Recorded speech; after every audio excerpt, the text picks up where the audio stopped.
Magandang araw na muli mga kababayan, mga kapatid, mga kapuso, mga kapamilya, maski na sa mga kaaway. Dahil 2026 na, pag-usapan natin yung best watch stores na na-feature natin nung katatapos ng taon. At ano-ano yung mga pwede nating abangan sa mga resellers at retailers na yan. Isa-isayin natin yung mga nangungunang marketplace ng relo nitong 2025 para sa mga watch enthusiast. Sa dulo nitong video, malalaman natin kung worth it ba silang bisitahin ngayong 2026 o baka naman may mga magsasara na sa kanila.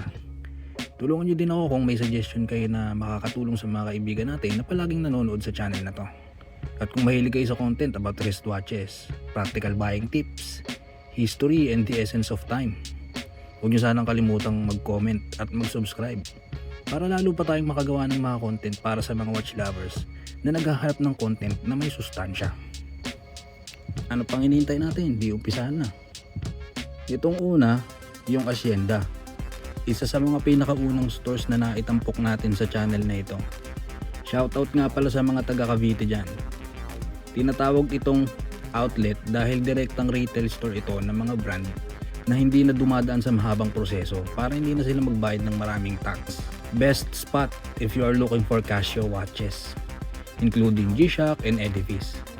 Dahil sa price at stock availability, may ire-recommend ako talaga itong marketplace na ito. Bukod dyan, ambience is good, especially kung ayaw nyo ng lugar na matao. Expect nyo lang na hindi latest models ang makikita nyo dito, but that adds to the affordability ng mga relo dito. Disadvantage lang is, una, yung location, accessibility. You'll hardly find public transit around this area. Means you have to spend or do a private commute that includes parking and fuel. Pangalawa, yung mga stores dito aren't widely advertised.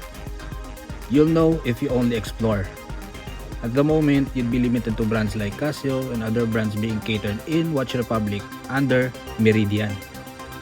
Pangatlo, maiksi lang ang store hours dito. Usually around 6 PM start na sila ng inventory. Kung sasadya ka, you'd probably be spending a little bit over for transportation. Kaya mas ideal ito sa mga nearby towns and cities. And if you will, be objective as you buy. Maigi kung may particular brand ka nang bibilhin or make the best out of it as you visit. One thing you would love is the freedom when you shop dahil napakaliit ng foot traffic dito o hindi talaga matao. And I don't think they should change anything about it. Some people just enjoy shopping in a less busy marketplace, and retaining the low price ranges will keep their customers coming back. Isunod naman natin yun sa mga Manileño, itong SM Manila. Paniwala ko, yung mga watch store dito has been operating for several years or maybe even decades. This shopping mall is very accessible within Metro Manila kasi nasa gilid lang nito yung LRT1 Central Station. Around 5 major watch stores ang makikita nyo dito. Kabilang dyan yung Time Depot, Watch Republic, Prestige at Tokyo at Citizen Emporium. Great variety of watch brands like from your Swiss entry, Marie-Lacroix, Tissot, Hamilton, to Japanese staples brands like Seiko, Casio, and Orient. Price will be a little higher dahil highly commercialized ang SM Para makabili tayo ng medyo dissenting relo dito, you need at least 4,000 to 7,000 if you want to start from G-Shock and Edifice. But you'll have a better vibe and convenience. And I see them continuously improving with their service and their product catalog this 2026. Subukan nating bisitahin ulit ito ngayong 2026. Another entry from SM, itong Mega Mall. Sa video na ito, Mega Mall ang may pinakamaraming watch stores especially sa mga premium and Swiss made watches. Housing major brands like Tag Heuer, Longines, Hamilton, Tissot, Seiko, Citizen, Casio, and so much more. Offering watches ranges from 500,000 to as low as 2,000 pesos.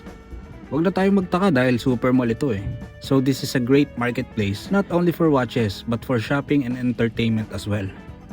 Ang disadvantage lang na nakikita ko dahil sa ultra commercialized ang Mega Mall, expect heavy foot traffic and considering the duration ng biyahe nyo papunta at pauwi.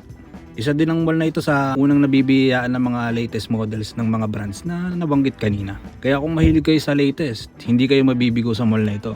Pero ang pinakahinahangaan ko yung customer experience sa mga boutique na ito. Nakita ko kasi o ako mismo nakaranas how they treat their customers. Yun bang sa paningin natin mukhang walang pambili, hindi judgmental yung mga staffs and administrators sa mga stores na yan. They will welcome you as if you are a long lost friend of them.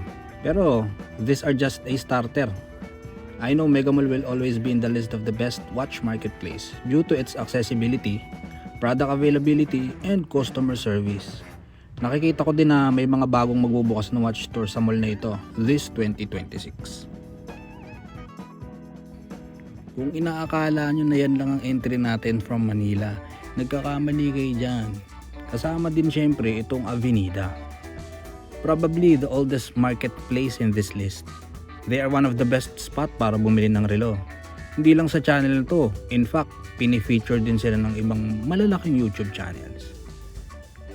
Kahit pa alam natin na hindi masyadong nakakatuwa para sa mga tao na mamili sa mga lugar na matao. May ingay, mausok, mainit pa. Yung mga ibang watch enthusiast, tinitiis talaga yan. Because Avenida is accessible for public commuters and they are one of the best bazaars in positioning their price range. Challenging lang talaga yung parking dito at syempre limited to few staple watch stores. Gayun pa man, yung mga store na matatagpuan dito best value for money talaga, especially for 5,000 below. Sa isang banda, alam ko ilan sa atin may mga hindi magagandang karanasan sa lugar na to, lalo na sa gabi. Pero Avenida will always be a great spot due to its history and to numerous memories tied to it. Kailangan pa bang banggitin na ilan dun sa mga yung bang tao na noong dekada 80 at 90? Siguro may alaala tayo dito, lalo na sa mga mahilig sa abot kayang bilihin. Kilala ang lugar na ito for more than 60 years na. And I see it witnessing memories and will be serving thousands of watch lovers in the next 60 years ahead. At syempre, mawawala ba dyan yung marketplace na pinakatumatak sa mga subscribers at mga audience natin? Itong Makati Square. Wala akong masabing espesyal o marangya sa marketplace na ito In fact, it holds only one major watch store. Yung Time Collection, which is most identical sa branch nila sa Isetan Recto.